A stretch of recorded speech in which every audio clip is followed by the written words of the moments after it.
Green Lantern Beware My Power, the new DC animated film, and this movie is, of course, what are we calling this? The Tomorrowverse I've been hearing whispers about?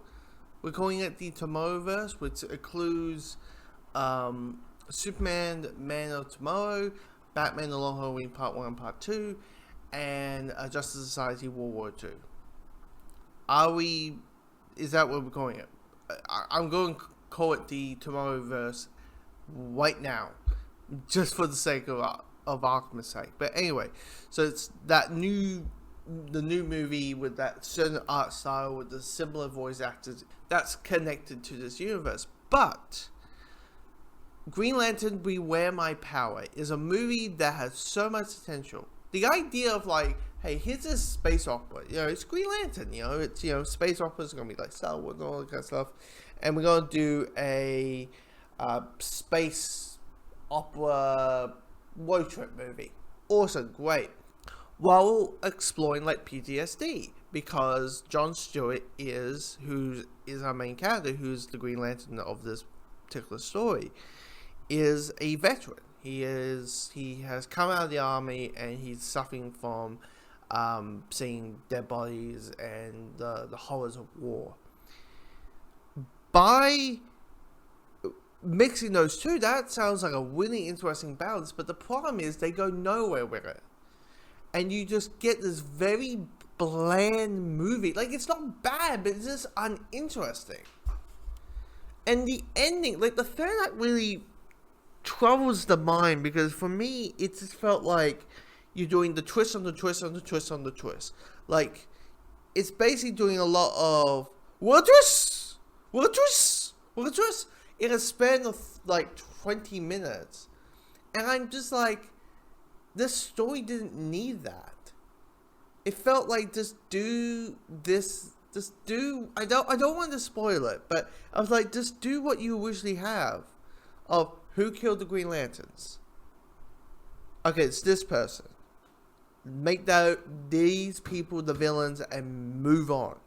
We don't need this aspect of things. It wasn't needed. It could easily cut out the entire movie and wouldn't be affected one little bit. The characters have no personality. The voice acting is like very monotone in some ways, to the point that also doesn't help that the characters have no personality whatsoever. Because in the story, like, you have this wily personality clashing between Hawkgirl and Natalie Strange for a good chunk of the movie, and then like the next scene, they're all happy and like, oh, we found this and this and this and this and this, and I'm like, wait, what? We need to see that there's no scene in this movie where it's just two people talking. Right? There's just two people having a conversation, and we needed that. Like, they're having Oliver Queen there to explore the relationship between Hal Jordan and Green Arrow, but because we don't see it, or have a scene where he explains the friendship, there's no emotional reaction to, oh, Hal Jordan's dead, and we point out and go, oh no, Hal Jordan, because we all know who Hal Jordan is. But in the concept of the story, I have no emotional connection to this version of Hal Jordan, because I don't know this version. And I don't understand why Oliver would have him as his best friend. I just don't. And you're thinking, well, maybe the action scene. The actions are short. Very short. The action scenes are very, very short, because they want to do like the action scene per planet. But every time there's an action scene done, I'm like, that's it? That's it? And that's the basis of mainly this movie. With the heavily of exposition. With the heavily of show don't tell. With the heavily on not earning certain moments. With John Stewart, because it's origin story, John Stewart becoming Green Lantern, like, Green Lantern gets away, but when he has to accept his responsibility as Green Lantern, it doesn't feel earned.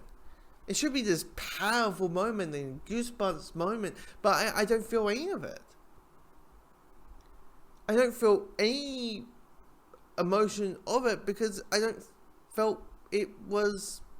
It just felt like something. It was a box to be ticked. That okay, the Green Lantern needs to become Green Lantern. Okay, now we move on. It's just so much stuff here, and the villains are weak. Typical villain dialogue, and I'm like, it's Sinestro.